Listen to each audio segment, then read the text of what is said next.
বাবা, তোমরা কেমন আছো? এইবারের কথা তো ভুলেই গেছো। বন্ধু না থাকলে কি আসা যায় না? বাড়ির সবাই আর তোমার বউরা কেমন আছে?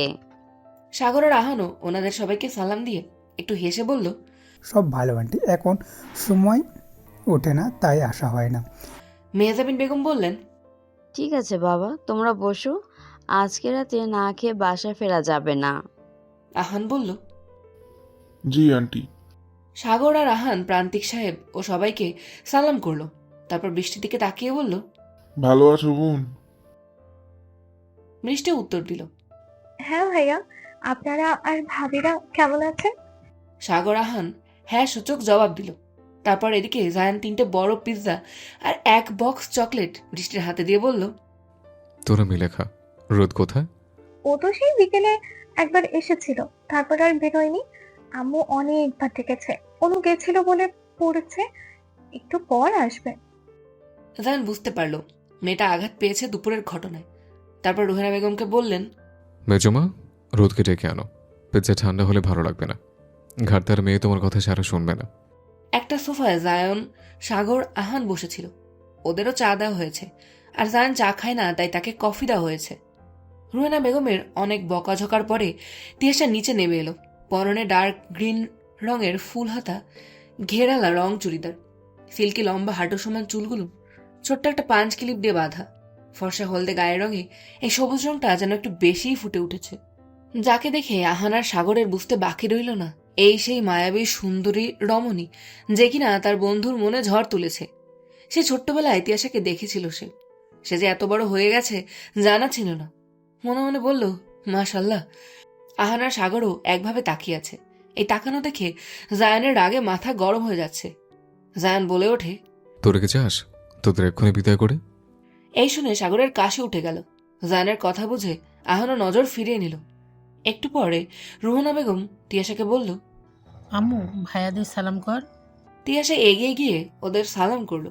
সাগর বলল, ভালো বোন। তিয়াসা বলল। জি ভাইয়া, ভালো। আহান বলল, এবার তো এসএসসি দিয়েছো, জায়ান বললো। তা কেমন হলো এক্সাম? জি ভাইয়া, সব আলহামদুলিল্লাহ। এবার রাগে কিটিমিটি হয়ে জায়ান বলল তিয়াসাকে। যা, এখন বৃষ্টিদের সঙ্গে বস, আমরা উপরে যাব। তিয়াসা উত্তর দিল। জি। জায়ান সাগর আর রায়ানকে ওর রুমের ব্যালকনিতে নিয়ে গিয়ে বসলো। একটা সিগারেট ধরলো। এর মধ্যে সাগর বলে উঠল, বুঝছিস শান, এখন বুঝলাম আমার বন্ধুর কোনো দোষ নেই। আমার চোখে দেখা সব থেকে সুন্দরী রমণী যদি আমি দেখতাম আমিও। আর কিছু বলতে পারল না। তার আগেই সাগরের পেটে জায়ান কিল বসিয়ে দিয়ে বলল। সাগর বলে উঠল, সরি দোস্ত, আর কমো না। বাবারে, হাত তো নয় যেন বাঘের থাবা। উফ, কি ব্যথা পাইছি। আহান সাগরের উদ্দেশ্যে বলল। খুব ভালো হয়েছে, আর একটু জায়গা শুয়ে থাকা বাক্যে। জায়ান বলে উঠল আহানকে, তুইও চুপ থাকবি? কি ভেবেছিস আমি দেখি নাই তুইও হা করে তাকিয়েছিলে? নিয়ে আসাটাই ভুল হয়েছে আমার। আহান বলল, ভাই কি করব বল, ও এত সুন্দর, তুই টেনশন নিস না। আমরা হ্যাপিলি ম্যারেড, আর কদিন পর তুইও হবি। এই বলে আহান আর সাগর মুচকি একটু হাসলো। জায়ানও রাগে এদের দিকে এমনভাবে তাকিয়ে আছে যেন ওদের মার্ডার করবে। এদিকে নিচে কি যেন এক পাথর নিয়ে তিয়াসা বৃষ্টির পাশে বসে আছে আর মনে মনে ভাবছে, আমি বৃষ্টি আপু কেন হলাম না? আমি এত ছোট কেন হলাম? এই বলো, কি হয়েছে? কি ভাবছিস? পিৎজাটা খেয়ে নে। তিয়াসা জবাবে বলল, না আপু, কিছু না। আর আমি খাবো না, তোরা খা, আমি উপরে যাচ্ছি, মাথা ব্যথা করছে। এই বলে উপরে চলে গেল। এদিকে তাহসান সাহেব বলে উঠলেন প্রান্তিক সাহেব ও প্রণয় আলী সাহেবের উদ্দেশ্যে, তাহলে ভাইয়া কালকে থেকে দাওয়াত দেওয়া শুরু করে দিই, কি বলো? প্রান্তিক সাহেব বললেন, হ্যাঁ, আমিও তাই ভাবছিলাম। আর তো হতে গোনা 10টা দিন, যতই হোক এই বাড়ির বড় ছেলের আর বড় মেয়ের বিয়ে, তাছাড়া আমার একমাত্র ছেলের বিয়ে সবার জানতে হবে না? সুরাইয়া বেগম বলে উঠলেন। আহিসা বেগম একটু হেসে বলে ওঠে, হ্যাঁ, তৈরি হও ভাবিরা, আমার ভাইয়াদের টাকা সঠিক জায়গায় ব্যবহার করার জন্য। এই শুনে সবাই হাসি ঠাট্টায় মেতে উঠলেন। রাত্রে সবাই একসঙ্গে খাবার টেবিলে উপস্থিত হয়েছে। সঙ্গে আজ আহানের সাগর যোগদান করেছে। জায়ানের একটা ফোন আসায় সে এখনো এসে পারেনি। বাড়ির গিন্নিরা সবাইকে খাবার পরিবেশন করতে লাগলেন। এর মধ্যে জায়ানও ফোন কলে কথা বলা শেষ করে নিচে নামলো। খাবার টেবিলে একবার চোখ বুলিয়ে বলল, রোদ কোথায়? খাবার টেবিলে আসেনি কেন? এই কথা শুনে আহান আর সাগর মুচকি হাসি দিয়ে ইশারায় চোখাচোখি করল। রুহানা বেগম বললেন, ডেকেছিলে বাবা অনেকবার, কিন্তু ও বলল ওর নাকি কাল শেষ পরীক্ষা, তাই পড়ছে, পরে খাবে। জায়ান বুঝলো কেন রোদ খেতে আসেনি। তারপর কিছু একটা ভেবে বলল, আচ্ছা। তারপর জায়ান খেতে বসলে এর মধ্যে প্রণয় আলী বললেন, জায়ান বাবা, কালকে তাহসানের সাথে একবার একটু অফিসে আসতে পারবি? জায়ান বলল, ঠিক আছে চাচ্ছু। প্রান্তিক সাহেব বললেন, এখন থেকেই শ্বশুর আব্বু বলা প্র্যাকটিস কর যান। এই বলে হেসে উঠলেন। সঙ্গে সঙ্গে যোগদান করলো সবাই। এই শুনে জায়ানের খাবার খাওয়া বন্ধ হয়ে গেল। এমনিও খাবার নিয়ে নাড়াচাড়া করছিল, সে খাচ্ছিল না। সাগর জায়ানের কানের পাশে গিয়ে বলল।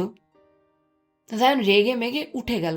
মেহজাবিন বেগম বললেন, আরে বাবা, খাবারটা তো শেষ করে যা। না মা, খিদে নেই। প্রান্তিক সাহেব বললেন, এই ছেলে মেয়েগুলার যে কি হয়। রাতে খাবার শেষে সবাইকে বিদায় দিয়ে আহানা সাগর যে যার বাসায় চলে যায়। রাতে জায়ন রোদের রুমের সামনে এসে খানিকক্ষণ দাঁড়িয়ে নক করতে গিয়েও করল না। প্রায় 10-15 মিনিট করিডোরে রেলিংয়ে হেলান দিয়ে দাঁড়িয়েছিল। সিগারেট হাতে নিয়ে ছাদের একদিকে পা বাড়ালো। ছাদে উঠতেই সোডিয়ামের আলোতে চোখ পড়ল এক কিশোরী রমণী দোলনায় একটা বইয়ে বুকের উপর নিয়ে শুয়ে আছে। পরনে ব্ল্যাক প্লাজো আর লাল রঙা টপ পরা। লম্বা চুলগুলো দোলনা ও ছাদের মেছে নিয়ে ছড়িয়ে আছে, আর ছোট্ট ঘুমন্ত মুখটা ভীষণ আকর্ষণ করছে জায়নকে। জায়ন সিগারেটটা পুনরায় পকেটে ঢুকিয়ে রোদের সামনে গিয়ে হাঁটু গেড়ে বসে। এক হাত দোলনায় রেখে অন্য হাতের আঙুল দিয়ে রোদের মুখের সামনে ছড়িয়ে থাকা চুলগুলো আস্তে আস্তে কানের পাশে গুজে দিল। আর ধীর কণ্ঠে আওড়ালো, কি করব বলতো? তোকে নিয়ে হয়তো পাগল হয়ে যাব, নয়তো তোকে পাগল করে দেব। জায়ন কিছু ভেবে রোদকে ডাকতে লাগলো। রোদ, এই রোদ। রোদ থতমত খেয়ে উঠে পড়ল। কি পড়েছিস এসব? ওড়না কোথায়? রোদ আমতা আমতা করে বলল, জি, এটা তো এখনকার স্টাইল। স্টাইল তোর ছোটাবো, নেক্সট টাইম যেন না দেখি। জায়ান মনে মনে বিড়বিড় করলো, পারলে সুটকেসে প্যাক করে ঘরে রেখে দিতাম। এর মধ্যেই জায়ান বলে উঠল, খেতে আসিস না কেন রাতে? পড়ছিলাম, খিদেও ছিল না। ঘুমোতে যাওয়ার আগে যেন খাবার খেয়ে আসা হয়। জায়ান ভাই, বল। কালকে আমাকে নিতে আসবেন স্কুলে। না, অফিস যেতে হবে। কেন? আপনাকে কিছু বলার ছিল। কি এখন বল। না, কিছু না। ঠিক আছে, তাহলে নিচে যা, পরে যাব। ওকে। তিয়াসা যেতে লাগলো। অমনি জায়ান রোদের হাতটা ধরে বলল, শোন। জি ভাইয়া। খেয়ে নিস কিন্তু, আমি গিয়ে চেক করব। তিয়াসা মাথা নাড়িয়ে চলে গেল। জায়ান সিগারেটটা ধরিয়ে ধোয়া ওড়াতে ওড়াতে এক ভাবনার দেশে পাড়ি দিল। সকালের মিঠে রোদ ছড়িয়ে পড়েছে ধুলোমাখায় এই শহরের ছাদের কার্নিশে। বাইরে পাখির ডাক হারিয়ে গেছে ব্যস্ত কোলাহলে। তবু সকাল জানে একদিন সবাই শুনবে, যদিও একটু থামে। সকালের ফাঁক গলে ঢুকে পড়া আলোর রেখাগুলো ধীরে ধীরে ছুঁয়ে যাচ্ছে ঘরের দেয়াল, বিছানার চাদর আর জমে থাকা নিঃশব্দে। হঠাৎ করে আজ সকাল সকাল তিয়াসার চোখ দুটো খুলে যায় পাশে থাকা অ্যালার্ম ঘড়ির শব্দে। আজ তার শেষ পরীক্ষা। হাঁপ ছেড়ে বাঁচবে মেয়েটা। বাবা, একটু শান্তি। কিন্তু তাও কোথায় যেন এক প্রশান্তির উপসাগর বয়ে চলেছে। হাই তুলতে তুলতে হাত দুটো উঁচু করে কি মনে করে সে আজ ব্যালকনিতে গিয়ে দাঁড়ালো। চুলগুলো উস্কো খুস্কো হয়ে আছে, পরনে রাতের সেই ব্ল্যাক প্লাজো আর লাল রঙা টপ। তিয়াসার সামনের দিকে তাকাতেই চোখ দুটো ছানা বড়া হয়ে গেল। হালকা চোখ দুটো ডলে আবারও তাকালো যে সে ঠিক দেখছে তো। দেখে তার মুখ হা হয়ে গেল। সে ব্যালকনিতে দৃষ্টিপাত করলো। আবরার জায়ান তার ব্ল্যাক মার্সিডিসটা নিয়ে নামলো। সে ব্যালকনিতে দৃষ্টিপাত করলো। আবরার জায়ান তার ব্ল্যাক মার্সিডিসটা দিয়ে নামলো। পরনে white gym trouser, black Sandow গেঞ্জি, পায়ে ব্র্যান্ডেড শুজ, গলায় সাদা একটা শর্ট টাওয়াল, কাঁধে একটা ছোট্ট জিমের সাইড ব্যাগ, এক হাতে জলের বোতল। ব্ল্যাক স্যান্ডো গেঞ্জি ভেদ করে যে পুরুষালী কৃত্রিম গঠন দেখা যাচ্ছে, তা যে কোনো মেয়ে দেখলে তাদেরও আমাদের রোদের মতো অবস্থা হবে।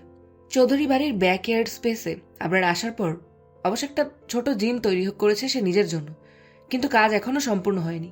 সে নিজের শরীরচর্চা নিয়ে খুব বেশি সচেতন থাকে। এদিকে আবরারও অবশ্য দেখতে পারলো রোদের এই রিয়াকশন, যা দেখে নিজেই ঠোঁট উল্টে হাসলো। এই দৃশ্য দেখে তিয়াসার মন চাইছে না রুমে ফেরত যেতে, কিন্তু কিছু করার নেই। লজ্জায় না পেরে রুমে গিয়ে দুহাত ছেড়ে বিছানায় শুয়ে পড়ল। চোখ দুটো সিলিংয়ের দিকে নজর দিয়ে একভাবে ভাবছে। এভাবে কেউ বাইরে যায়? নিজেকে তো এত সুন্দর দেখাতে নেই, তবুও কেন সে দেখাচ্ছে? এগুলো তো বেআইনি, তাই না? এগুলো ভাবছে আর নিজের মনে নিজেই প্রশ্ন করছে। মাঝে মাঝে ঢোকও গিলছে। ভাবতে ভাবতে কাভার থেকে স্কুল ইউনিফর্ম বার করে ওয়াশরুমে প্রবেশ করলো। এদিকে জায়ানও হাসতে হাসতে বাড়িতে ঢুকলো। বৃষ্টি নিচে সোফায় বসেছিল। সে এরকম জায়ানকে হাসতে দেখে জিজ্ঞেস করেই বসলো, জাহান ভাই, কিছু হয়েছে? এত খুশি দেখাচ্ছে আপনাকে। না। এই বলে কোনোদিক না তাকিয়েই সিঁড়ি বেয়ে গট গট করে লম্বা পা ফেলে উপরে চলে গেল। মেহজাবিন বেগম পিছন দিয়ে বলে উঠলেন, এই ছেলের হাবভাব দেখে লোকে বলবে পাগল হয়ে গেছে। সোফাতে 3 ভাই বসে চা পান করছিল। এর মধ্যে মেহজাবিন বেগমের কথা শুনে তাহসান চৌধুরী বলে উঠলেন, ভাবি, এরকম বিয়ের আগে আমাদের বড় ভাইও পাগল হয়ে গেছিল। সবাই এই শুনে হেসে যাচ্ছে। আর এদিকে মেহজাবিন বেগম লজ্জায় রাঙা হয়ে রান্নাঘরে চলে গেল। চৌধুরী বাড়ির সকালের নাস্তার পর্ব মিটিয়ে আজ যে যার মতো বেরিয়ে গেছে। আজ আবরার জায়ানও অফিসের উদ্দেশ্যে পাড়ি দিল তার ছোট চাচ্চুর সঙ্গে। তিয়াশাও গেছে তার শেষ এক্সাম দিতে। রায়ান আর অনুও গেছে স্কুলে। বাড়িতে রয়ে গেল শুধু গিন্নিরা আর বৃষ্টি। বৃষ্টি একদিন আর ভার্সিটিতে যাবে না। বিয়ের জন্য তাকে একদিন বাড়িতেই থাকতে হবে। কিন্তু বৃষ্টির মনে বয়ে যাচ্ছে এক অশান্তি। সেটা বোঝার ক্ষমতা কারো নেই। রুহেনা বেগম বৃষ্টির দিকে তাকিয়ে বললেন, আম্মু তোর হয়েছে এটা কি বল? মেহজাবিন বেগম বললেন, আজকাল ছেলে মেয়েগুলোর যে কি হয় কিছু বোঝা যায়। ও মেজো, একটু ওর কপালটা ছুঁয়ে দেখ তো, জ্বরটার আসেনি তো? রুহেনা বেগম তাড়াতাড়ি বৃষ্টির কাছে গিয়ে কপাল ছুঁয়ে বললেন, হ্যাঁ আপা, ঠিক বলেছেন আপনি। আম্মু দেখি তো জ্বর নাকি তোর? বৃষ্টি একটু চুপ করে বলল, ওহো আম্মু, কিছু হয়নি, এত চিন্তা করো না তো। অমনি বৃষ্টির ফোন বেজে উঠল। বৃষ্টি বলল তার একটা কল আসছে, বলেই উপরে চলে গেল।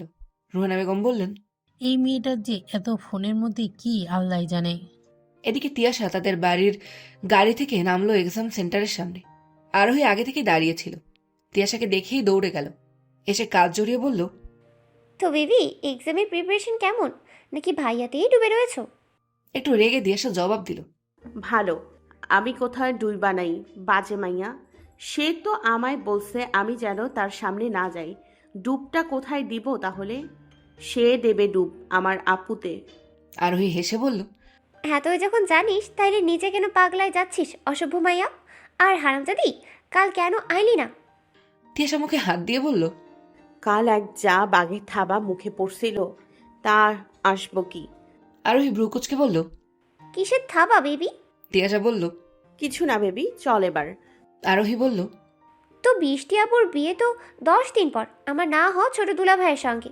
আঙ্কেল ফোন দিছিল আব্বুরে সকালে দাওয়াত দেওয়ার জন্য। তিয়াশার আব্বু আর আরোহীর আব্বু দুজনেই খুব ভালো বন্ধু। তিয়াশা আরোহীর কানটা টেনে বলল, চল, তোর না হওয়া দুলাভাই দেখাচ্ছি অসম্ভব মাইয়া। সকালের আলোটা আজ যেন জায়ানের জন্য একটু অন্যরকম ছিল।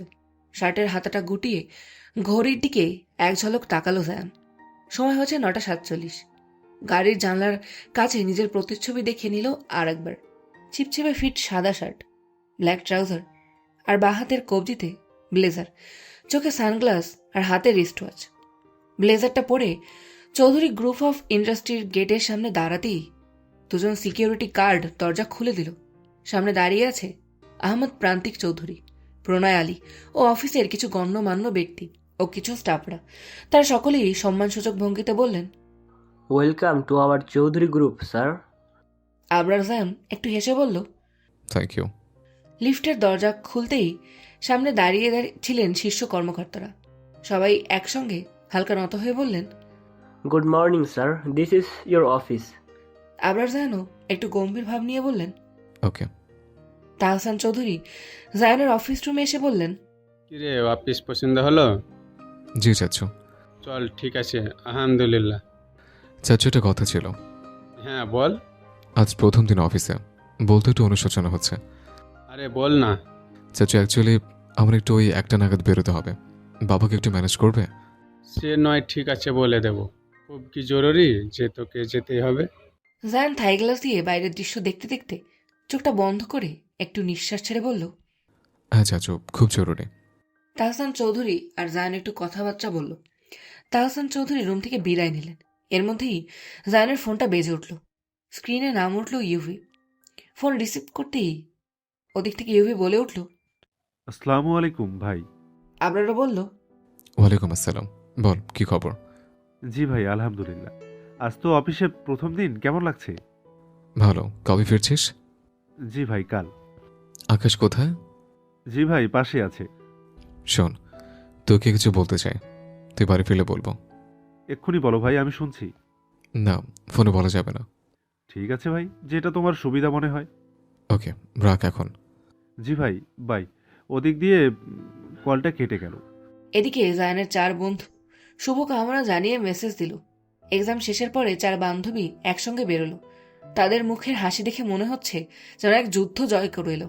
আরোহী বলল, বাবা শান্তি, কাল নানি বাড়ি দৌড়াম, তারপর আবার বৃষ্টি আপুর বিয়া। বাবা মজ্জাই মজ্জা, বল বেবি। তিয়াশা চোখ ঘুরিয়ে বলল, হ্যাঁ ভীষণ মজা। মনে মনে বলল, ক্রাশের বিয়ে দেখার দিয়ে মজার জিনিস কিছু আছে? রবিনা বলল। আরোহী বলল, একটা পেজও বাদ দিই নাই দোস্ত, কিন্তু নাম্বার কত বা জানি না, 30 পাইলেও হবে। পরি বলল, খাতায় কি লিখছিস তাহলে তুই? আরোহী মাথা চুলকে বলল, সে তো নিজেও জানি না। এই শুনে 4 বান্ধবী হেসে লুটিয়ে পড়ল। সেন্টার থেকে বেরিয়ে তিয়াশার গাড়ি দেখতে পেল না। আরোহী জিজ্ঞেস করলো, বেবি তোর ড্রাইভার আঙ্কেল কোথায়? তিয়াশা বলল, আমিও তো দেখতে পাচ্ছি না। এর মধ্যেই 20-21 বছর বয়সের এক ছেলে তিয়াশার দিকে এগিয়ে বলল, এই যে লালনা, একটু শুনবেন? আরোহী ব্রুকুচকে বলল, জি ভাইয়া, আপনাকে তো ঠিক চিনলাম না।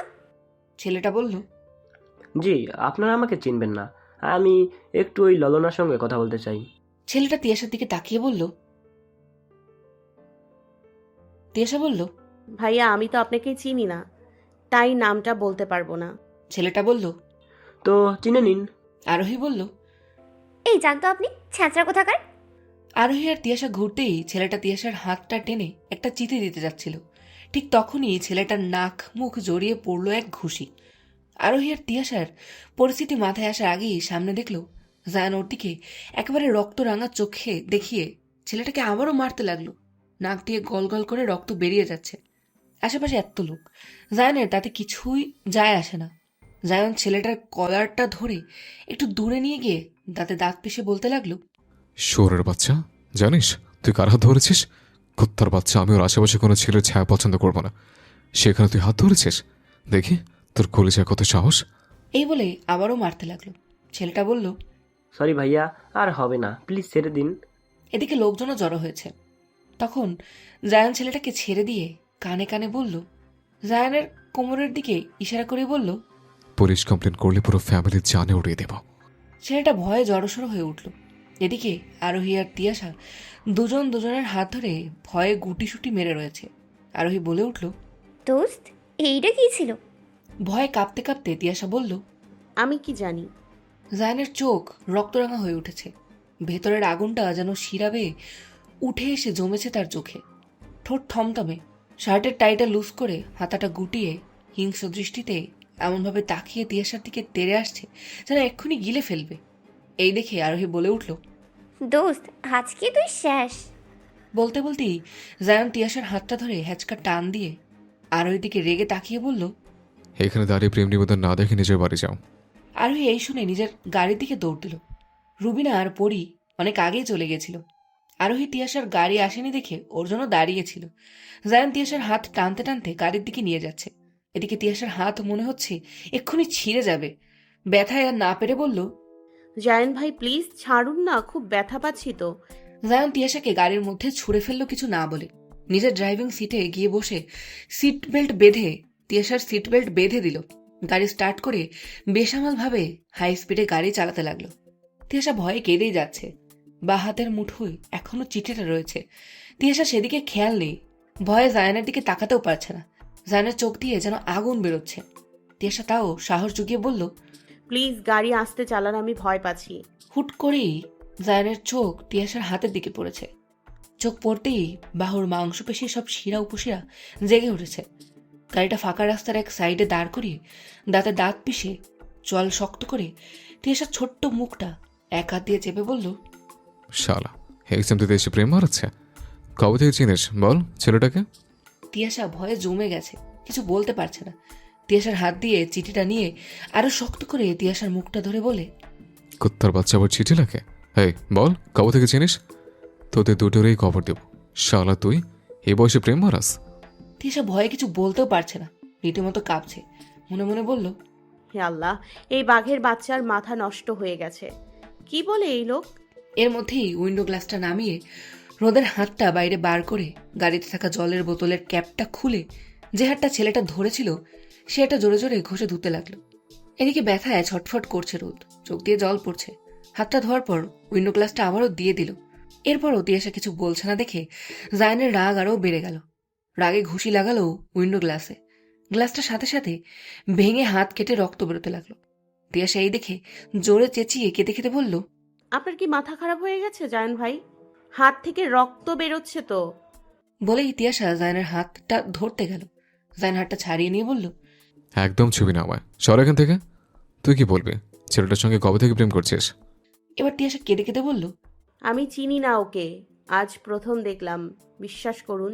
জায়ন আরও রেগে মুখ টেনে ধরে বলল, এই, তোর কি আমাকে দেখে পাগলা মনে হচ্ছে?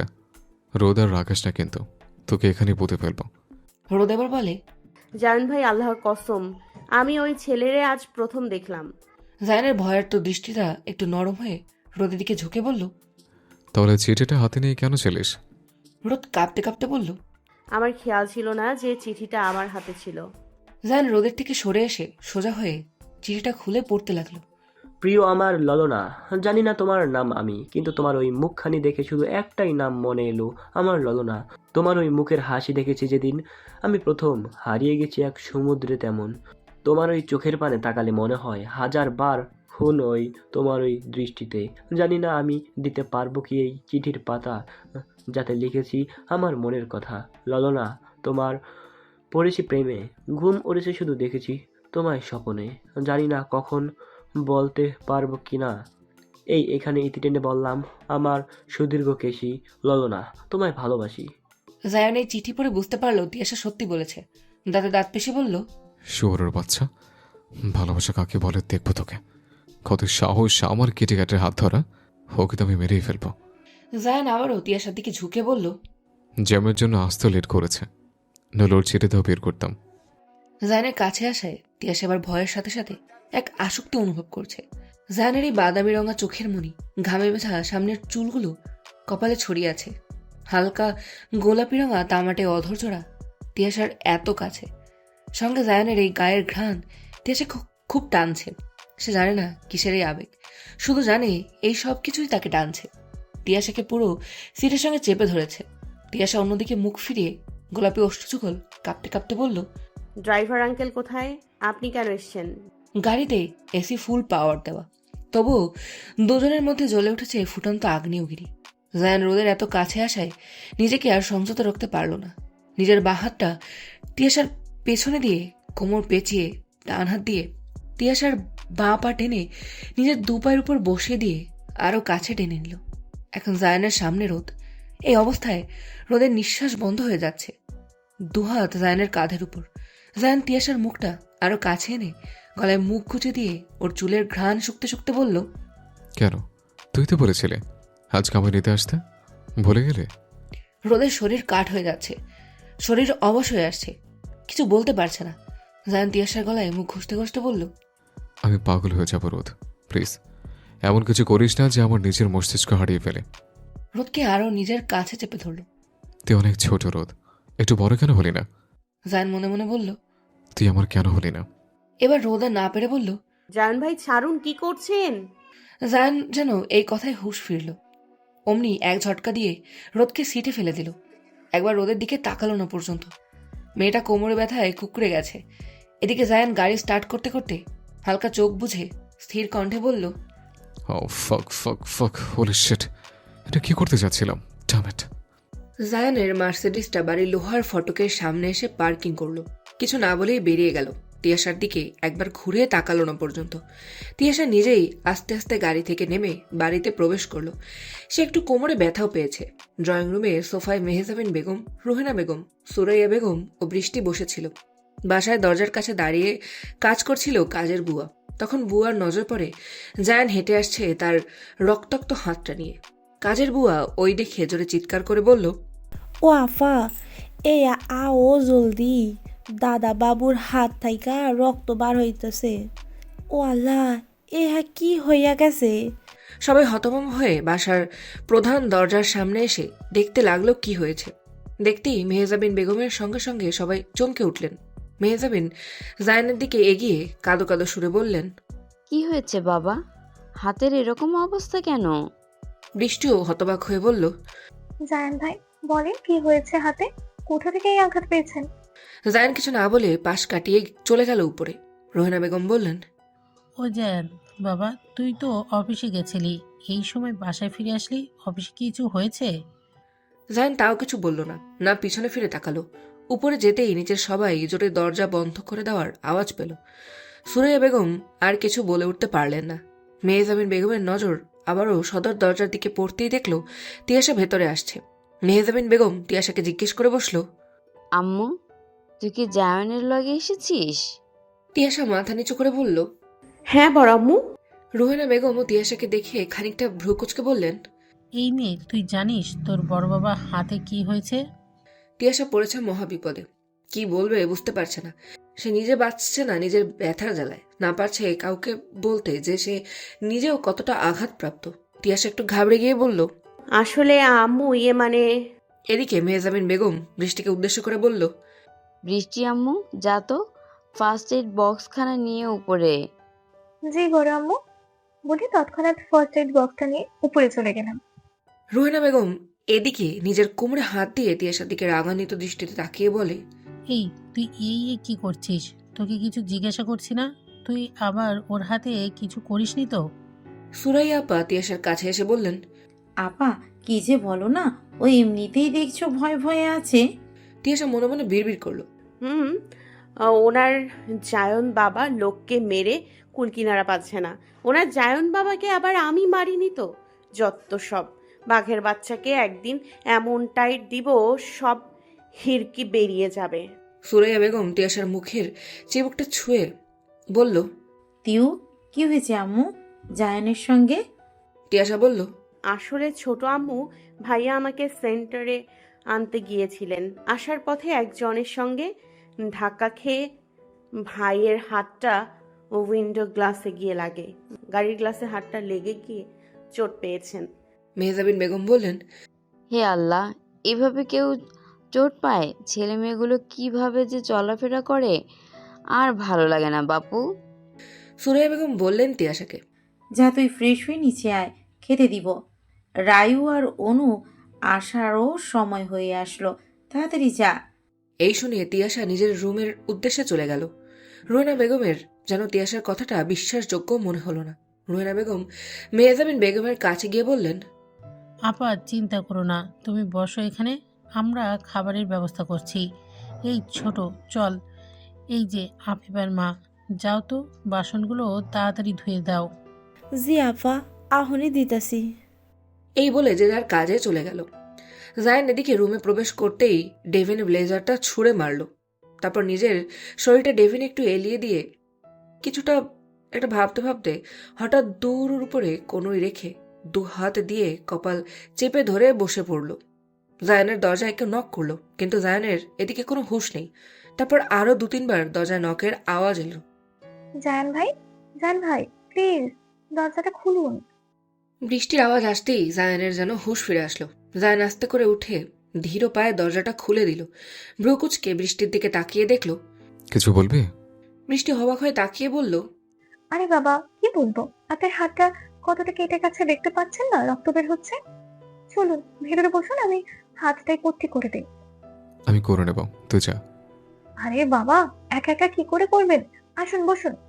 জায়ান কপালে 2 আঙ্গুল ঘষতে ঘষতে বলল, বৃষ্টি, please, I need some privacy right now. বৃষ্টি একটু মন খারাপ করে বলল, কিন্তু হাতটা।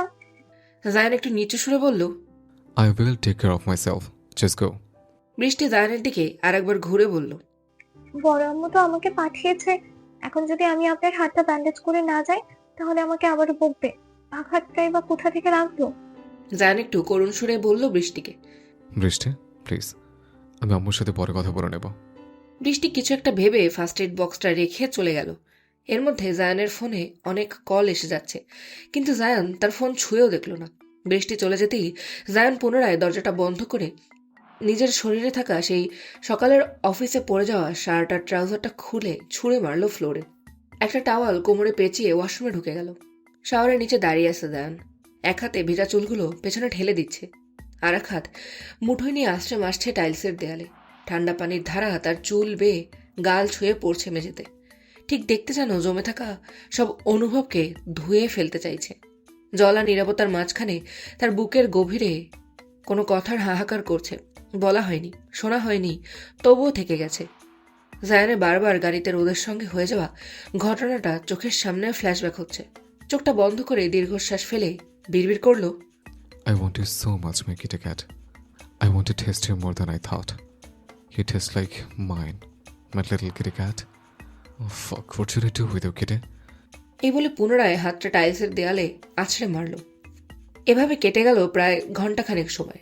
ঘন্টা পরে ওয়াশরুম থেকে বেরিয়ে কাভার থেকে একটা টি শার্ট আর একটা ব্ল্যাক কালারের ব্যাগি প্যান্ট বের করে সেটা পরে টাওয়ালটা দিয়ে মাথাটা আর একটু মুছে বিছানায় গায়ে এলিয়ে দিল। এদিকে তিয়াশা অনেকক্ষণ আগে ফ্রেশ হয়ে দুপুরের খাবার খেয়ে রুমে এসে শুয়ে পড়েছিল। দুপুরের পরে মেহজাবিন বেগম অনেকবার জায়ানকে খেতে দেখেছে, কিন্তু জায়ান দরজা খোলেনি। সন্ধ্যা নামলো ধীরে ধীরে, ঠিক যেন আকাশ তার রং পাল্টে কাঁধে ছায়া মেখে নিচ্ছে। গাছে গাছে হালকা বাতাস, পাতার দুলুনি, দূরে আজান ভেসে আসছে নরম শুনে। আর জানালার ধারে দাঁড়িয়ে কার যেন বুকের গভীর শূন্যতা হঠাৎ খুব টের পাওয়া যাচ্ছে। দিন শেষের এই আলোটা বড় অদ্ভুত, কিছু বলে না, তবু অনেক কথা বুঝিয়ে দেয়। সন্ধ্যাবেলায় জায়ান রেডি হয়ে কোথাও বেরোচ্ছিল। ড্রয়িং রুমে বসেছিল বাসার সকল সদস্য। প্রান্তিক চৌধুরী সাহেব জায়ানকে দেখে বলে উঠলেন, কি এমন জরুরি দরকার ছিল যার জন্য তোমার প্রথম দিনেই অফিস থেকে দুপুরে বেরিয়ে যেতে হয়? আবারও বলে উঠলেন, শুনলাম হাতে হাতে নাকি চোট পেয়েছ, তো অফিস ছেড়ে কি এমন কাজে গেছিলে যার জন্য হাতের এই অবস্থা? এদিকে তাহসান সাহেবও বলে উঠলেন, কি রে জায়ন, তুই তো বললি তোর খুব জরুরি দরকার আছে, হাতের এই 12টা কি করে বাজালি? জায়ান একটু চুপ করে বলে উঠল, কেন বাবা, আমার কি পার্সোনাল কোনো কাজ থাকতে পারে না? আমাকে কি সবকিছু বলে করতে হবে? প্রান্তিক চৌধুরী সাহেব জায়ানের দিকে তাকিয়ে একটু অখুশি হয়ে মুখটা গম্ভীর করে বললেন, অবশ্যই থাকতে পারে, কিন্তু হাতের এই অবস্থা দেখে আমরা কি জিজ্ঞাসা করতে পারি না? এদিক দিয়ে জায়ান কিছু বলার আগেই তিয়াশা বলে উঠল, আসলে বড়াব্বু, আমার সেন্টারের সামনে একটা লোকের সঙ্গে ধাক্কা খেয়ে ভাইয়ার হাতটা গাড়ির উইন্ডো গ্লাসে গিয়ে লাগে, তখন ভাইয়া হাতে চোটটা পায়। জায়ান তিয়াশার কথা শুনে রাগান্বিত দৃষ্টি দিয়ে তিয়াশার দিকে তাকিয়ে আছে। তিয়াশাও সেটা দৃষ্টিপাত করলো। প্রান্তিক চৌধুরী সাহেব আবারও বললেন, আম্মু, আমি তো তোমায় জিজ্ঞাসা করিনি, তাহলে তুমি কেন বলছো? আজ জায়ন তোমার সেন্টারের সামনে কি করছিল? এবার তিয়াশা কিছু বলার আগেই জায়ান তার বাবার কথার উত্তর দিল, কাজটা ওদিকে ছিল, তাই ওকে আসার সময় নিয়ে এসছে। কোনো সমস্যা আপনাদের? প্রান্তিক চৌধুরী সাহেব বললেন, না না, সমস্যা কোথায়? ভালোই হয়েছে তুমি মেজো আম্মুকে নিয়ে এসেছ, কিন্তু হাতের আঘাতটা মাথায় ঢুকছে না। জায়ান এবার বিরক্ত হয়ে এবার উত্তরটা দিল, বাবা, রোদ বলল তো কি করে আঘাতটা পেয়েছে। আমি একটু ব্যস্ত আছি, এখন কি আসতে পারি? প্রান্তিক চৌধুরী বললেন, হ্যাঁ যাও, দেখো আবার কিছু অঘটন না ঘটেও। এর মধ্যেই মেহজাবিন বেগম জায়ানকে বলে উঠল, বাবা, ভাবছিলাম কালকে তোদের বিয়ের কেনাকাটাগুলো করেই আসি, কি বলিস? এই বিয়ের কথা শুনে তিয়াশার বুকে যেন টাইফুন সাইক্লোন শুরু হয়ে গেছে। এখন সে কোথায় পালাবে? না পারবে এসব শুনতে, আর না পারবে এখান থেকে পালাতে। জায়ান আরো বিরক্ত হয়ে বলল, যেটা তোমার ভালো লাগে সেটা করো, আমাকে বলার কি আছে? মেহজাবিন বেগম বললেন, তুই বিরক্ত কেন হচ্ছিস? আমি তো বলতে চাচ্ছিলাম যে তুই আর বৃষ্টি গিয়ে তোদের বিয়ের পোশাকটা নিয়ে যে পছন্দ করে কিনে নিয়ে আসিস। জায়ান এবার একটু গম্ভীর স্বরে বলল, আমি কোথাও যাবো না, এবার আমার বিয়ের কোনো পোশাকও চাই না। তোমরা বৃষ্টিকে নিয়ে গিয়ে কিনে নিয়ে আসো, আমি এখন আসছি, পরে কথা হবে। এই বলে জায়ান বাইকের চাবি নিয়ে বাইরে বেরিয়ে গেল। প্রান্তিক চৌধুরী সাহেব বললেন মেহজাবিন বেগমকে, তোমার ছেলের দিন দিন ভাবসাব আমার ভালো ঠেকছে না। মেহজাবিন বেগম কিছু বলার আগেই প্রণয় চৌধুরী সাহেব বললেন, মেহজাবিন বেগম বললেন, ছেলেটার দোষ দিও না, এই 1 মাস আগে দেশ থেকে ফিরলো। সব কিছুর সঙ্গে নিজেকে মানিয়ে নিতে একটু সময় লাগবে, তাই না? রুহানা বেগম একটু এগিয়ে এসে বললেন। জি ভাইয়া, আপা ঠিকই বলেছে। প্রান্তিক চৌধুরী সাহেব বললেন, নাও নাও বাবা, হয়েছে তোমাদের সামনে ছেলের কথার কিছু বললেই হয়েছে, ব্যাস। আজকে আর চায়ের টঙের সামনে যায় না ডায়ন, সিধা চলে যায় সাগরদের বাড়িতে। বাড়িতে ঢুকতেই কলিং বেলটা বাজলো 2 বার। সাগরের স্ত্রী ইভা এসে দরজা খুলে একটু মুচকি হাসি দিয়ে বলল, আসসালাম আলাইকুম ভাইয়া, ভিতরে আসুন, আপনার জন্য অনেক ওয়েট করছে। জি ভাবি, ওয়ালাইকুম আসসালাম। ভালো আছেন আপনি? জি ভাইয়া, আলহামদুলিল্লাহ, ভিতরে আসুন প্লিজ। ভাবি, সাগর কোথায়? জি ভাইয়া, উনি ছাদে আসেন, আপনি চলে যান, আমি আপনার জন্য একটু নাস্তা নিয়ে আসছি। না ভাবি, প্লিজ, খাবো না। ইচ্ছা নেই কিছু খাবার। আপনি অযথা কষ্ট করবেন না। এ মা, কি করে হয়, আপনি এত বছর পর এই বাড়িতে এলেন আর আমাদের বিয়ের পরে প্রথম আসলেন, একটু কিছু তো খেতেই হবে। জায়ান একটু হেসে বলল, ঠিক আছে ভাবি। এই বলে জায়ান ছাদের দিকে চলে গেল। ছাদে যেতেই জায়ান দেখলো সাগর ছাদে রাখা চেয়ারের উপর বসে আছে। সাগর জায়ানকে দেখেই বলল, কি রে মামা, এত দেরি হলো কেন? জায়ান একটু ঠোঁট উল্টে বাঁকা হাসি দিয়ে বলল, আর বলিস না, বেরোনোর সময় বাবার হাজারটা প্রশ্নের সম্মুখীন হতে হয়েছে। সাগর বলল হেসে হেসে, তো মামা উত্তর তো দিতেই হইবে। তুমি যে মামা এক মায়ার লগে হাত ফাটিয়া বৈশ্য রয়েছ, তো প্রশ্ন তো আসবেই। জায়ান আবার একটু রেগে গিয়ে বলল, তোদের দুজনকে আমার ফোন করে বলাটাই ভুল হয়েছে, এসব বাদ দে, বল। সাগর হেসে বলল, বেটা একটু আগে কল দিয়ে জানাইছে সে নাকি জ্যামে পড়েছে, আসতে সে একটু পর। খানিক সময় বাদে আহান ছাদে এসে পৌঁছলো। সঙ্গে সাগরের স্ত্রী ইভা এসে তাদের নাস্তা আর কোল্ড ড্রিঙ্কস দিয়ে গেল। আহান বলল চেয়ারে বসতে বসতে, দোস্ত, এখনই নিজের হাত ফাটিয়েছিস, আর কয়দিন পরে কি ফাটাবি তা ঠিক নেই। আহান আবার বলল, তুই নিজে 2 দিন বাদ বিয়ে করছিস, তাহলে তুই নিজেকে লিটল প্রিন্সেসের সঙ্গে কেন জড়াচ্ছিস? এটা কি ঠিক জায়ান? জায়ান আবার রেগে আহানের কলার চেপে বলল, আহানের বাচ্চা, তুই কাকে লিটল প্রিন্সেস বলছিস? তোদের কতবার বারণ করবো বলতো? তোরা কি চাস আমি তোদের মার্ডার করি? সাগর একটু কেঁপে কেঁপে বলল ভঙ্গি করে, দেখ মামা, আমি কিন্তু কিছু বলি নাই, এখন যা বলেছে আহান বলেছে, তাই পত্নীরটা আহানুরি দে, আমি নয়, যখন বলবো তখন আমায় দিস। সাগর এই বলে খিলখিল করে হেসে উঠল। জায়ানের চোখ রেগে এমন মনে হচ্ছে এই দুজনকেই গিলে খাবে। আহান বলল, এবার স্যার, আর কিছু বলছি না বাপ আমার। সাগর বলল, নিচে করবি বিয়া, আমায় বললে দোষ। জায়ান এবার আরো উত্তেজিত হয়ে বসা থেকে উঠে দাঁড়িয়ে বলল, শোন, আমি ঠিক ভুল বুঝি না, আর আজ থেকে তোর ওকে আপু বলবি, শালা ইডিয়ট কোথাকার। ফর ইউর কাইন্ড ইনফরমেশন, আমি যদি 10টাও বিয়ে করি তাহলে লিটল কেটে ক্যাট শুধু আমার, আর যদি ও অন্য কারো হওয়ার চেষ্টা করে ওকে মার্ডার করে নিচে মরে যাব, আর ওর কাছে যদি কেউ আসার চেষ্টা করে তাহলে ওখানে পুঁতে দেব। She is mine, one and only mine. Sagar আর আহানের সামনে কেউ যেন কথার বিস্ফোরণ ঘটালো। তারা নিজেরাই হতবাক, কি বলে এই ছেলে। সাগর সারা ছাদ ঘুরে না পেরে বলেই উঠল, এই বেটা কয় কি, এই আহান আমারে একটু চিমটি কাতো, পাপনা দিয়ে কোন পাগল ছাগল, পাপনাই তো ভুল করে আমায় বাসার ছাদে আয়া পড়েছে। জায়ান হাতের কবজি নিজের সঙ্গে আলিঙ্গন করে ভ্রু কুচকে সাগরের দিকে তাকিয়ে আছে। এই তাকানো দেখে আহান আর চুপ থাকতে পারল না। দেখ দোস্ত, এইসব তকানি তুকানি দিয়ে লাভ নাই। সাগর ঠিকই বলেছে, তোর কি মাথা নষ্ট হয়ে গেছে? Are you sick? জায়ান দাঁতে দাঁত পিষে উত্তর দিল, I am not a sick bro, আমি এক ঘোরের মধ্যে আছি আহান।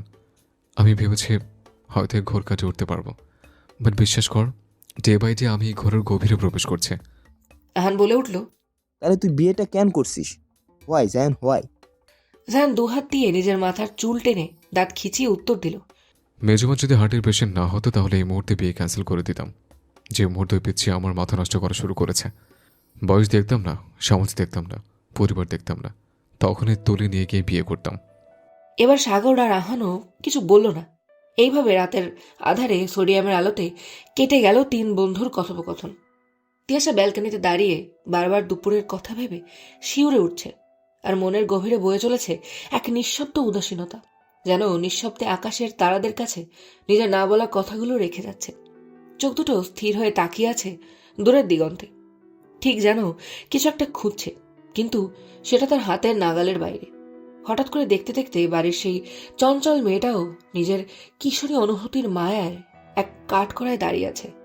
আকাশের পানে তাকিয়ে নিজেকে যেন তারাদের সঙ্গে এক নীরব বন্ধুত্ব করে তুলেছে, যেখানে তিয়াশা নিজের সব অভিমানগুলো তাদের কাছে জমা করছে।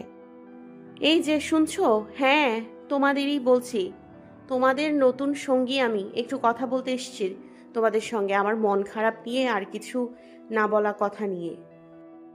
তিয়াশা এখনো দাঁড়িয়ে আছে তার ঘরের সেই ব্যালকনিতে। রাতের সময় তখন 10:32। বাসার সবাই রাতের খাবার খেয়ে যে যার মতো নিজের রুমে প্রবেশ করে গেছে। জায়ান এখনো বাড়িতে ফেরেনি। মেহজাবিন বেগম জায়ানকে ফোন করে জেনে নিয়েছিল সে রাতে সাগরদের বাসা থেকে খেয়ে আসবে। হঠাৎ বাইকের শব্দে তিয়াশা তার ভাবনার জগৎ থেকে ফিরে এলো বাস্তবে। সেই শব্দের দিকে দৃষ্টি প্রেক্ষণ করতেই দেখতে পেল সে তার মনের গভীরে থাকা প্রশ্নের মালিকটাকে। জায়ানের নজর পড়ছিল ব্যালকনিতে। দেখতে পেল তার ছোট্ট মায়াবী রমণীকে। ব্যালকনির হালকা আলোয় তিয়াশার মুখখানা যেন জায়ানের হৃদয়ে গভীরে তোলপাড় চালালো। তাকে দেখি সে বাইকের হর্নটা দুবার বাজালো। তৎক্ষণাৎ তিয়াশার নজরও পড়ল এদিকে। দুজনের দৃষ্টি একে অপরের দিকে স্থির হয়ে রইল। কিছুক্ষণ এইভাবে দুজন দুজনের দিকে তাকিয়ে তিয়াশা নজর এড়িয়ে নিজের রুমে ফিরে গেল। এদিকে জায়ানও বাইকের থেকে নেমে সদর দরজা দিয়ে উপরে চলে গেল। চৌধুরী বাড়িতে নিভে গেল রাতের শেষ আলোটুকু।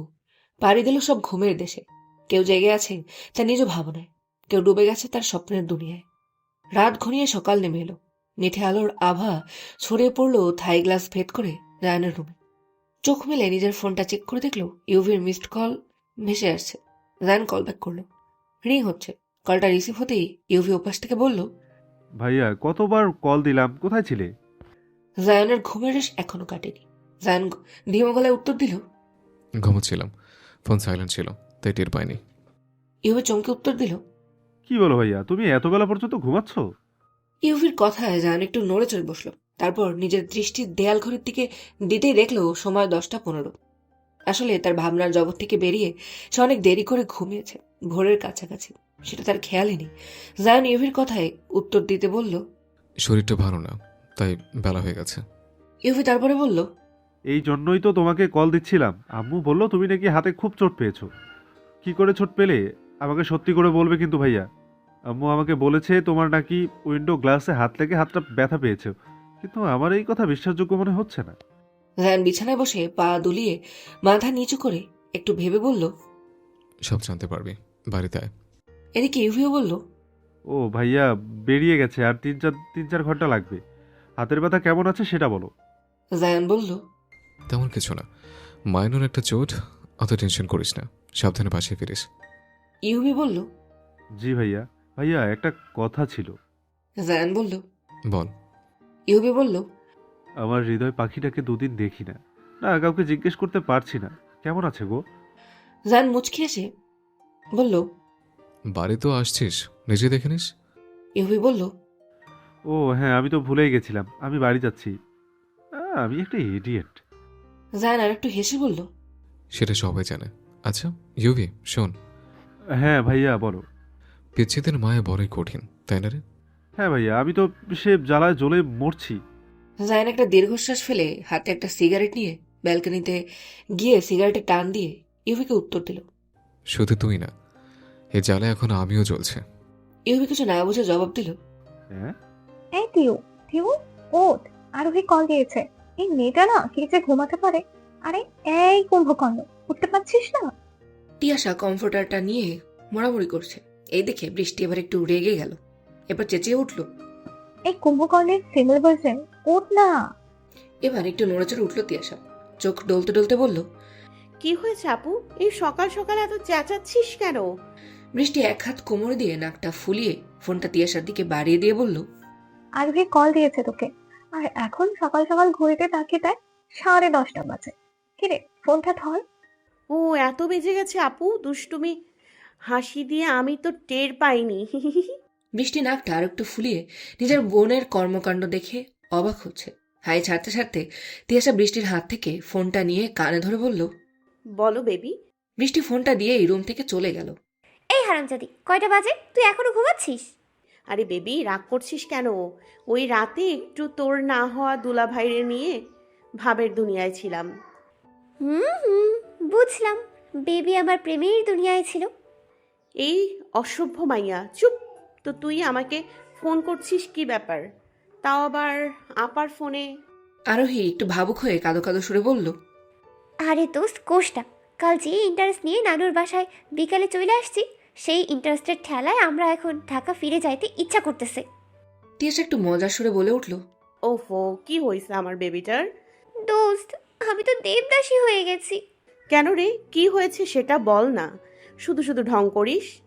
আরে দোস্ত, নানুর বাসার পাশে আমার ক্রাশের বাসা, এসে শুনি তার নাকি বিয়ে হয়ে গেছে।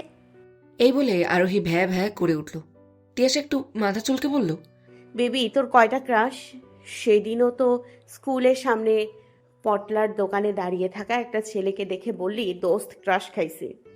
আরোহী একটু ভাবময় হয়ে নাক টানতে টানতে বলল, আরে দোস্ত, এইটা একটু বেশি ক্রাশ ছিল, তাই দোস্ত কি করি বলতো? তিয়াসা এবার নিজের 32 পাটি দাঁত বের করে বলল, ইস রে, আমার দোস্ত দেখি সত্যি সত্যি দেবদাসী হয়ে গেছে। আসো বেবি, বুকে আসো। হি হি হি। দোস্ত, তুই কি ইনডাইরেক্টলি আমার মজা উড়াইতেছস? একদম না বেবি, আমি ডাইরেক্টলি মজা নিচ্ছি। হারামজাদি, আমি আসি, তোরে দেখাবো ডাইরেক্টলি মজা। তিয়াসা আবার হাসতে হাসতে আবার বসা থেকে শুয়ে পড়ল। এবার একটা কিছু ভেবে আরোহীকে জিজ্ঞেস করলো, আচ্ছা বেবি, একটা কথা জিজ্ঞেস করবো? না, একদম জিজ্ঞেস করবি না। তুই আমায় নিয়ে মজা উড়াস, খেলবো না তোর সঙ্গে। আচ্ছা, তোর খেলতে হবে না, কিন্তু শোন না। আরোহী আরেকটু নাক টেনে বলল, হ্যাঁ বেবি, বল। তিয়াসা একটু চুপ করে ধীমে গলায় জিজ্ঞেস করলো, আচ্ছা, তোর ক্রাশের বিয়ে হয়েছে, তোর কি বুকের কোথাও ব্যথা করছে বা কিছু খালি খালি মনে হচ্ছে? আরোহী একটু হতবাক হয়ে বলল, কেন, আমার ক্রাশ কি আমার বুকে মেরেছে যে আমার বুকে ব্যথা হবে? কই, আমার হার্টবিট তো ফাইন চলতেছে। দাঁড়া, আমার বুকের কাছে ফোনটা নিয়ে তোরে শোনাই। আর খালি তো লাগতেছে না, একটু আগে এক বাটি পিঠা খাইছি দোস্ত, সেই টেস্ট। তিয়াসা মনে মনে বিড়বিড় করলো, পাগল একটা। আরোহী জিজ্ঞেস করলো, আচ্ছা দিয়া, তুই এইটা কেন জিজ্ঞেস করলি? তিয়াসা একটা দীর্ঘশ্বাস নিয়ে সামনে এসে পড়া কিছু চুল আঙুল দিয়ে মোড়াতে মোড়াতে বলল, আমার ক্রাশেরও তো বিয়ে দোস্ত, তাহলে আমার কেন বুক ফেটে যাচ্ছে, কেন কান্না পাচ্ছে? তাকে ছুঁয়ে একবার বলতে ইচ্ছা করছে আমার হাতটা ধরবে, তার বুকে মাথা রেখে নিজের সব প্রশ্নের উত্তর জানতে ইচ্ছা করছে। কখনো কি পারবো বলতে? এই যে আমার বিচলিত মনে সে আবেগের জোয়ারে ভাসিয়ে যাচ্ছে, যার নেই কোনো কুল কিনারা, আছে গভীর জলের স্রোত যা আমাকে শুধুই ভাসিয়ে নিয়ে যাচ্ছে। আমার গলা দিয়ে কোনো খাবার নামছে না বেবি, সব স্থান কেন আমার শূন্য স্থান লাগছে বল না। আর পারছি না রে, ভীষণ কষ্ট হচ্ছে আমার। হঠাৎ করে এসব বলতে বলতে তিয়াসার চোখের কার্নিশ বেয়ে অশ্রু গড়িয়ে পড়লো তার হাতে। আচ্ছা, তোরও এরকম হচ্ছে তাই না? আরোহী এবার রাশভারী কণ্ঠে তার প্রাণের প্রিয় বন্ধুর অবস্থা বুঝে বলল, বেবি, তুই ভাইয়ার মায়ার জালে জড়িয়েছিস। যখন আমিও তোর মতো কারোর মায়ার জালে জড়াবো, তখন আমারও তোর মতোই অনুভূতি হবে। তিয়াসা, জানিস, তুই বা আমরা আমাদের বাবা মা পরিবারের ভালোবাসা পেয়ে সময় পার করেছি, কিন্তু সময়ের সঙ্গে সঙ্গে এক ভিন্ন ভালোবাসার অনুসন্ধান তোর নিজের জীবনে দেখা দেবে। সেটা কখন কোন মুহূর্তে দেখা দেবে তুই নিজেও জানবি না। তোর নিজের খুঁজতে হবে না, সে ভিন্ন ভালোবাসা তোকে খুঁজে নেবে। এই বিষয়ে ততটা জানি না বেবি, কিন্তু এই দেখ না, বয়সটা তো বেশি না, কিন্তু অনুভূতি আর বয়স দেখে বা সময় দেখে হয় না, তাই না? তুই ভাইয়ার অনুভূতির ভালোবাসার মায়ায় জড়িয়েছিস, ভালোবাসিস তুই ভাইয়াকে, তাকে তুই তোর পছন্দের তালিকায় না হৃদয়ে জড়িয়েছিস, বুঝলি পাগলি? তিয়াসা তার চোখের জল মুছে বলল, ভালোবাসা জানি না, আমি শুধু এটুকুই জানি, তাকে পেলে জীবনে আর আমার কিছুই চাওয়ার থাকবে না। আচ্ছা বেবি, তুই কি করে এসব জানিস? তোর থেকে 1 বছরের বড় তো, তাই। তুই কি ভাবিস আমি আমার ক্রাশের জন্য তোকে কল দিয়েছি? সে জানি ক্রাশের বিয়ে হয়েছে, আমি কল দিয়েছি তোর জন্য। আমি জানি তোর মধ্যে কী বয়ে যাচ্ছে। সব সময় পাগলামো করি বলে এই না যে আমি কিছুই বুঝি না। তিয়াসা চুপ করে রইল। শোন বেবি, আমি আজ ঢাকায় ফেরত যাব, কাল তোদের বাসায় যাব। তিয়াসা একটু খুশি হয়ে বলল, আচ্ছা বেবি, প্লিজ আসিস কিন্তু। ওদের কল শেষ হওয়ার আগেই বৃষ্টির ফোনে তন্নি নামে সেভ করা একটা কল ঢুকেছে। তিয়াশা আরোহীকে বলল, শোন, আপুকে তন্নি আপু কল দিচ্ছে, বাই দোস্ত। এই বলে নিজেই আরোহীর কলটা কেটে তন্নির কলটা রিসিভ করতেই বলল, হ্যালো আপ। বলার আগেই কলটা অমনি কেটে গেল। তিয়াশা বৃষ্টির রুমের দিকে পা বাড়ালো। করিডোর দিয়ে যেতে যেতে একটু জায়ানের রুমে উকি ঝুঁকি দিল। দরজা বন্ধ, তাই নিরাশ হয়ে বৃষ্টির রুমের দিকে গেল। বৃষ্টিকে ফোনটা দিয়ে বলল, আপু তন্নি আপু কল দিছিল, রিসিভ করতেই কেটে গেল। বৃষ্টি যেন একটু ভয় পেল। তৎক্ষণাৎ বৃষ্টি রেগে বিছানা থেকে উঠে বলল, তোকে কে বলেছে কল রিসিভ করতে? আমি বলেছি? তিয়াশা হতবাক হয়ে বলল, যা বাবা, আমি কি করলাম? বৃষ্টি আরো রেগে বিরক্তি স্বরে দাঁত খিচে বলল, এই যা তো, তুই এখন আমার রুম থেকে যা। তিয়াশা মাথা চুলকে চুলকে ভেবে পাচ্ছে না যে তার আপু এরকম রেগে কেন গেল। সেও ধূর্চাই রুম থেকে বেরিয়ে গেল। রোদ ঝলসানো চৌধুরী বাড়ির দুপুরটা যেন এক অদ্ভুত মায়াবী স্থিরতা নিয়ে নামে। বাড়ির পুরনো ঘড়িটা টিকটিক শব্দটা স্পষ্ট শোনা যাচ্ছে। রান্নাঘর থেকে ভেসে আসছে পোলাও ইলিশ ভাপার ঘ্রাণ। নিচের ড্রয়িং রুমে বসে আছে বৃষ্টি ও তিয়াশা। রান্নাঘরে ব্যস্ত হয়ে পড়ছে বাড়ির গিন্নিরা। আজ আবার তারা যাবে বৃষ্টি আর জায়ানের জন্য বিয়ের শপিং করতে, তাই তারা আজ বেশি ব্যস্ততা দেখাচ্ছে। এদিকে জায়ানের হাতের অবস্থা খারাপ বুঝে প্রান্তিক চৌধুরী সাহেব বলে গেছেন আজ আর তাকে অফিসে যেতে হবে না। জায়ানের উপর এখনও অফিসের তেমন কোনো দায়িত্ব দেওয়া হয়নি, কারণ সামনেই তাদের বিয়ে। তাছাড়া তাদের ইউএস এর প্রজেক্টের জন্য পড়াশোনা শেষ হওয়ার পরও ওখানে ছিল। এর মধ্যেই রায়ান আর অনু স্কুল থেকে বাসায় ফিরে আসলো। সুরাইয়া বেগম রান্নাঘর থেকেই বললেন, তাড়াতাড়ি ফ্রেশ হয়ে নিচে আয়। অনন্যা উত্তর দিল, জি আম্মু, এখনই আসছি। রায়ান বলল, আম্মু একটু আরাম করে আসছি। সুরাইয়া বেগম পোলাওয়ের বোলটা টেবিলে রাখতে রাখতে বলল, বাবা যা না, সবাই বিয়ের কেনাকাটা করতে যাব, ব্যস্ত সবাই। মেহজাবিন বেগম বললেন, যা বাবা যা, তাড়াতাড়ি খেয়েই বেরোবো সবাই।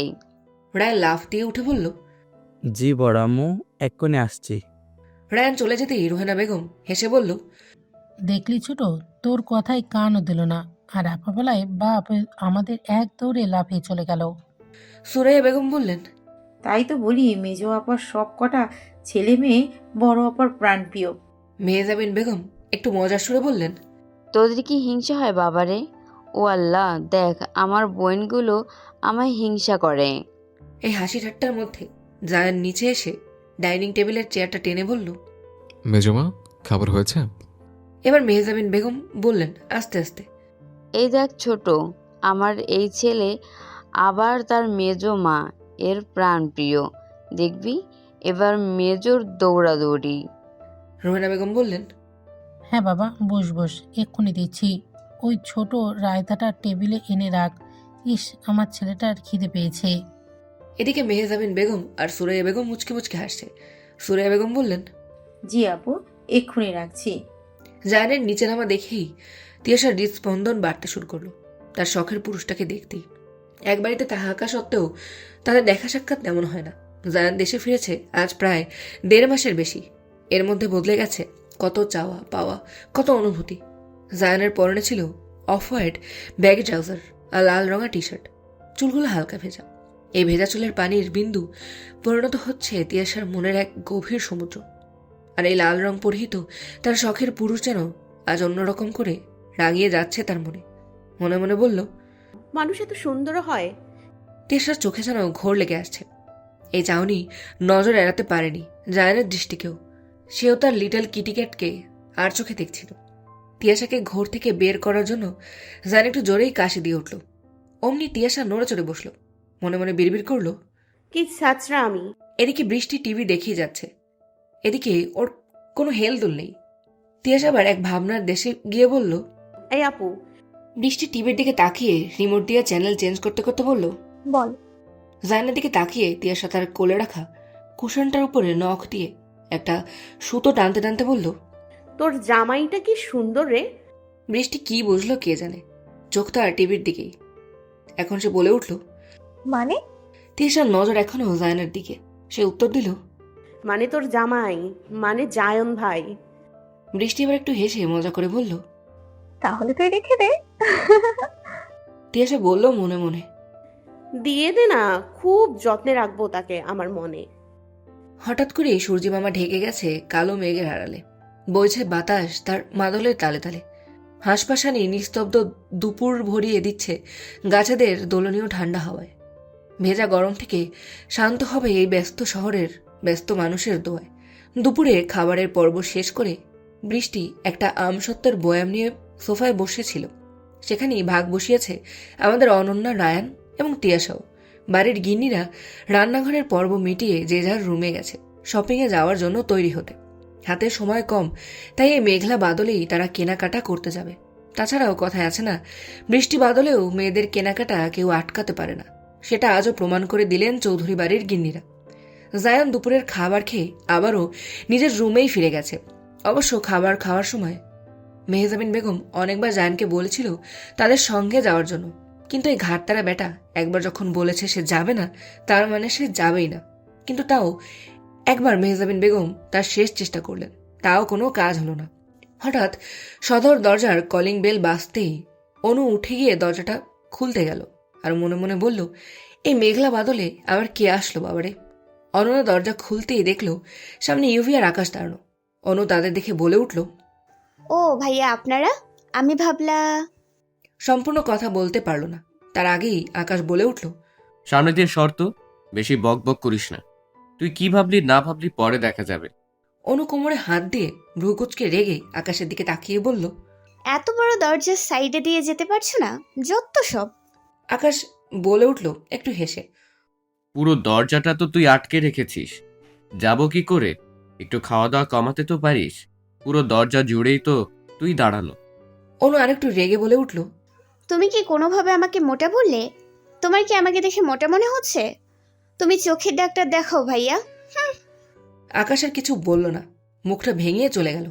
এদিকে অনুর দিকে তাকিয়ে যে কেউ তার চোখের তৃষ্ণা মেটাচ্ছে সেদিকে তার খেয়াল পর্যন্ত নেই। অনুর পরনে ছিল হালকা ব্লু রঙের ঘেরওয়ালা স্কার্ট আর হোয়াইট টপ, ডাগর ডাগর চোখে হালকা কাজল আর ঠোঁটে হালকা পিঙ্ক লিপস্টিক।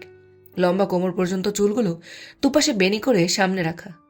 ইউভি তার হৃদয় পাখিকে দেখে মনে মনে আওড়ালো, এই দূরে থাকার আবেগেও যে একটা মিষ্টি টান আর অপেক্ষার অনুভব আছে তা আজ জানতে পারলাম। 2 দিন বাদে দেখা তোমার মুখ, চোখে তার ছিল একরাশ সুখ। তোমার চাওয়া, তোমার ওই চোখের আলো, তোমার ঠোঁটের হাসি আমায় করে দিল এলোমেলো। শব্দ হয়নি, ডাকেওনি কেউ, তবু দৃষ্টিটা আলোতে ছুড়ে গেল। আবেগের পেছনে জমে থাকা ভালোবাসা এই চাহনিতে বারবার জেগে উঠল, আর এই ধ্যান ভাঙল তার হৃদয় পাখির আওয়াজে। এই যে ভাইয়া, আপনি কি ভেতরে ঢুকবেন না? এতবার ডাকছি তাও শোনেন না। আরে বাবা, তাড়াতাড়ি ভেতরে আসুন না, দরজাটা দিতে হবে তো আমায়। কানে কালা নাকি, শুনতে পান না? এদিকে আকাশ ভাই দেখতে পায় না আর আপনি শুনতে পান না, কি জ্বালা। ইউভি অনুর কথা শুনতেই তার আবেগের ঘোর থেকে বেরিয়ে এলো। একটু গলাটা কেসে বলল, বেশি ফটফট করিস না, সর সামনে থেকে, ভেতরেই যাচ্ছি। 1 গ্লাস পানি দে তো, এত দূরের জার্নি খুব কষ্ট হয়ে গেছে। অনু রেগে ইউভির পেছন পেছন গিয়ে বলল, আপনাদের মাথায় কি ডিস্টার্ব আছে? আমি আপনাদের রাস্তা কখন আটকালাম? যত সব। আর আমি কি আপনার কাজের বুয়া যে আপনাকে পানি দেব? ইউভি উপরের দিকে যাচ্ছিল, অনুর কথা শুনে আবার অনুর দিকে এসে বলল, পানি দিলে কাজের বুয়া হয় বুঝি? জানা ছিল না রানী সাহেবা। যা পানি নিয়ে আয়। ইউভি মনে মনে আওড়ালো, এই পানি যে তোকেই সারা জীবন দিতে হবে আমায়। অনু মুখ বাঁকিয়ে 2 ভাইয়ের জন্য পানি আনতে চলে গেল। এদিকে আকাশ বৃষ্টিদের পাশে বসে বলল, মামিরা কোথায় আপু? ভীষণ ক্ষুধা লাগছে, খেতে হবে এখন। বৃষ্টি বলল, আমরা সবাই কেনাকাটা করতে যাব, তাই আমরা তৈরি হতে গেছে, আর আমরা এই যে তৈরি হয়ে বসে রয়েছি। আকাশ মনে মনে ভাবল, এই বাজে ওয়েদারেও শপিং করতে হয় এদের। বাবা, তোদের খাবার ডাইনিং টেবিলে রাখাই আছে, তোরা ফ্রেশ হয়ে আয়, আমি খেতে দিচ্ছি। এদিকে ইউভান বলল, বৃষ্টি ভাইয়া কোথায় রে? বৃষ্টি বলতে যাবে তার আগেই ইতিহাসা বলল, উনি উপরেই আছে ওনার রুমে। ইউভি অনুরানা পানিটা খেয়েই উপরে জায়ানের রুমের উদ্দেশ্যে চলে গেল। এদিকে রায়ান আকাশকে বলল, আচ্ছা ভাইয়া, এই যে তোমরা ঘুরতে গেলে আমাকে নিয়ে গেলে কি হতো? আকাশ একটু সোফায় গা এলিয়ে বলল, কিছুই হতো না, ওই সব সময় এক সমস্যা নিয়ে ঘুরতে হতো। এই শুনে রায়ান রেগে মেগে বলল, ভাইয়া তুমি এটা করতে পারলে? ওদের কথা শুনে বাকিরাও হেসে লুটিয়ে পড়ল। জায়ান তার রুমের ব্যালকনিতে দাঁড়িয়ে সিগারেট টানছিল। তখনই ইউভি এসে দরজায় নক দিয়ে বলল, আসবো ভাইয়া ভিতরে? জায়ান সিগারেটটা নিভিয়ে বলল, হ্যাঁ আয়। হাতটা কেমন আছে ভাইয়া এখন? সকালে তো তোকে বললাম মাইনর চোট লেগেছে, তেমন কিছু না, ঠিক আছে। এটাকে তুমি মাইনর বলছো ভাইয়া? এসব বাদ দে, কখন পৌঁছালি বল।